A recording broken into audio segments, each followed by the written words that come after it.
Okay. Dookie. Good. I've asked them to turn the camera. So.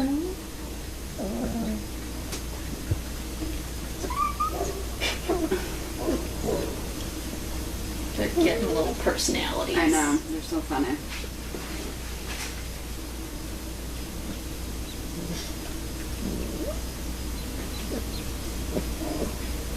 Oh, poor Capri.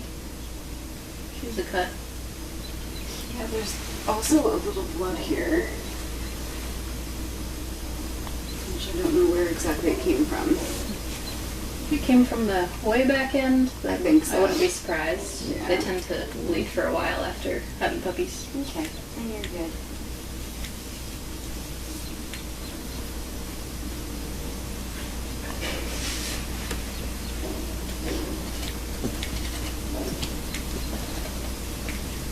The next roll is at 4. Mm-hmm. I Who's just in? need more ground up. Awesome. Puppy food. Yeah. Cool. Oh, there it goes. Rawr. Love that little noises. All right, Haley, talk away. All right. Hi, I'm Haley. I'm one of the trainers. So this is gonna be the new trainer talk, where you guys get to just like listen to me and yeah. So right now we have a lot of, pretty much all of our adult dogs are, they are less than a year and a half, but more than a year. So they are on target for where we want them to be. We want our service dogs ready between a year and 2 years, but we aim for a year and a half. So we just put Army out at 16 months, and we are getting the rest ready to be matched as well. So some of the big things that these guys need to work on collectively is just confidence building. A lot of them can still have some nerves when we go out either in traffic or there's a lot of people.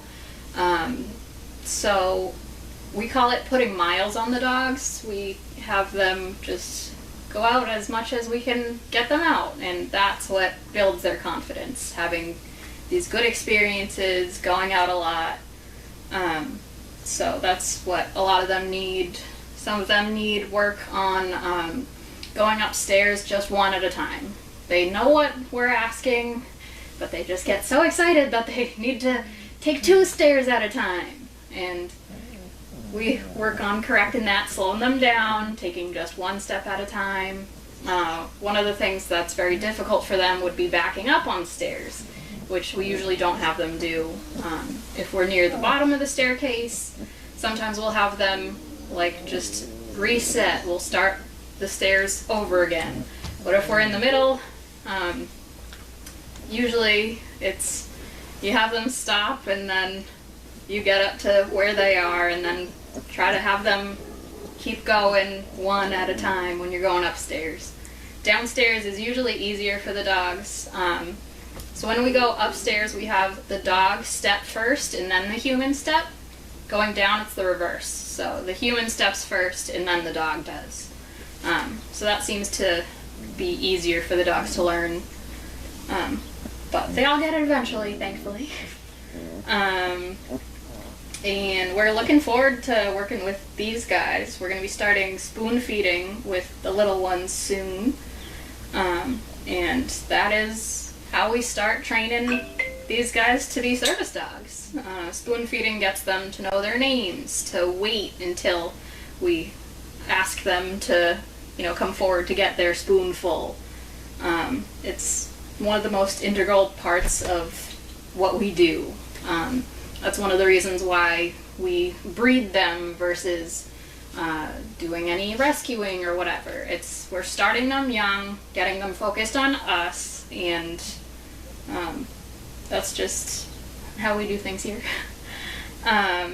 So that'll be very interesting. We started gruel last week, and they've all been doing pretty well with it. And then we just had a couple matches. So Callie went out and she immediately fell for her person. Day one, we never tell the recipient ahead of time who they're getting. They don't know what color the dog is, they don't know anything about them, male, female, whatever. So they know that it's got a little wet nose and 4 legs, and that's pretty much all we tell them. Right now we can't even say that they'll have a tail because we have some that we've had to dock because they were just too happy. So we have the woman come in and like have a seat, we talk a bit, and then I went and I got Callie and brought her in, and Callie has been very sometimes standoffish with new people. She likes to know who they are before she'll get close to them. So we were expecting it to be like a slow start, but as soon as I walked Callie into the room, Callie basically just laid down next to the woman and was like, "Okay, I'm yours." And we were all like, "What just happened?" Even Chris, one of our kennel assistants, he comes in and his face just went, it was like slow motion. He was like, "Do you see this?" And we were like, "I know!" And like training even went really well. So that bond is our foundation. That's what we build things on. You can't have a good service dog match here without that bond. So that was just a really good sign from the start. And then we just paired Miss Army, and she, while it wasn't like as immediate, Army definitely liked her person. She was just like, "Hi, I'm Army." Not as like outgoing and in your face. But training with them, we had to train Army to work on the opposite side. So we usually train the dogs to walk on our left-hand side, but her person needed Army to walk on the right. And we don't usually do a lot of that. So Army had only done that probably 3 times in her life, and it took a bit, but she picked it up so quickly, and she wanted to work, she wanted to try, and it was really cool to see her like learning. You can basically see the cogs turning in their brains, and then they'd both come back exhausted. Just from like training being mentally draining.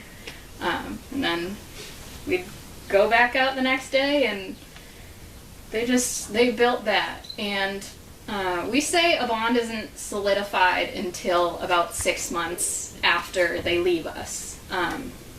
So when they leave us, there is the start of a bond, there is the mutual love and affection there.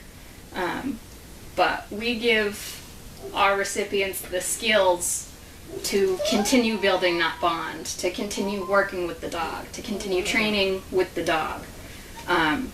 So when they leave, they're not perfect. There's going to be a million hiccups, there's going to be a million different things. But they both left with the skills that they needed to continue working together. So that's always really rewarding to see. And sometimes we have different amount of breaks between matches. It all depends on what dogs we have ready and whatever. So having matches just really makes us all go, "Oh yeah, that's why I do this. That's why I come in every day. That's why I, stand at one end of the field and call the dogs to me, and it's worth that frustration when they don't come to you. It's worth the frustration of just, when there's like a blowout and you have a ton of diarrhea to pick up and whatever. This is why we are here. As cute as these puppies are, as cute as the dogs are, we're not here to play with them. We're not here to just breed dogs. We're here to change people's lives, and seeing like the proud face of that person when they've taken a few steps with the dog and the dog's bracing and the dog catches that first fall.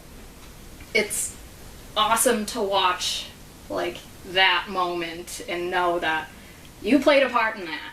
Like, you taught them how to do this. So, every time we have a match, I just realize, okay, yeah, that is why I'm still here. So, I continue to look forward to our next upcoming matches, which I'm sure we'll have a bunch soon. We have several dogs that are almost ready, so. What else? I have a lot of toenails to cut today, so that's fun. Not my own, don't worry. But these guys already need their toenails cut. We have a bunch of the adults that need theirs cut. That was a very cute little noise from Derby. How long?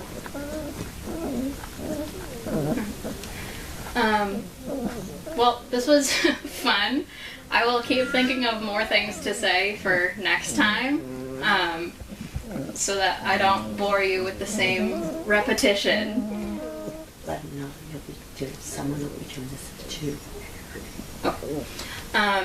And we will be doing this at 2 every Monday, whether it's me or one of the other trainers.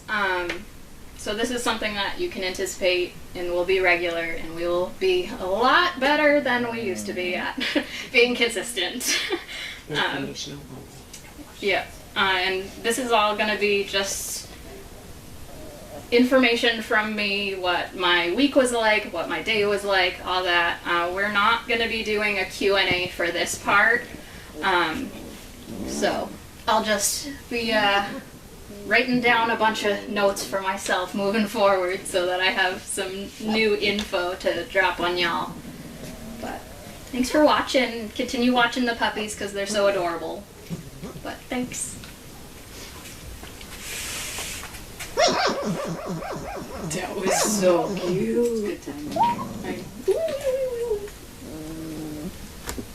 Oh, they're getting so big.